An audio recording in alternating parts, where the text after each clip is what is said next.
नमस्कार मित्रांनो, मी रियांश मल्टीट्रेड मध्ये आरोग्य सल्लागार म्हणून काम करतोय. माझा मोहम्मद रफी पटेल. मी सांगलीहून बिलॉंग करतो. मी आता आलोय संसद बारामती येथे. मी करिश्मा मॅडमना 1 महिन्यापूर्वी अमृत ज्यूस आणि लेडी लाईफ केअर ह्या 2 औषधं दिली होती.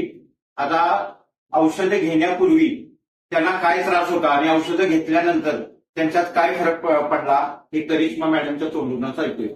नमस्कार, माझं नाव करिश्मा सय्यद. मी बारामतीहून आहे.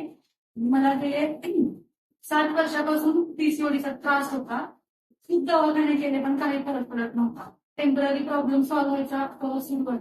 पण जेव्हा मला पटेल सरांनी या औषधाबद्दल सांगितलं आणि मी हे औषध सुरू केलं, तर मी हे औषध 1 महिना झालं सुरू केलं. मला पीसीओडीचा 50% प्रॉब्लेम आता सॉल्व्ह झाला. आणि त्याचबरोबर मला मायग्रेनचा आणि पित्ताचाही त्रास होता. ऍक्च्युअल हे औषध मी पीसीओडी साठी घेतलेलं होतं, पण माझा त्याचबरोबर मायग्रेन आणि पित्ताचा त्रास पूर्णपणे बरा झाला. त्यामुळे मी हे औषध पूर्ण 3 महिने करणार आहे. आणि करिश्मा मॅडम, त्या अमृत ज्यूस बद्दल तुम्ही लोकांना काय सल्ला द्याल? हे अमृत ज्यूस म्हणजे आताच्या कलियुगातलं अमृतच आहे. त्यामुळे प्रत्येक निरोगी व्यक्तीने निरोगी व्यक्ती असो किंवा ज्यांना काही आजार असतील त्या सुद्धा लोकांनी हे औषध सुरू करावे असं माझा संदेश.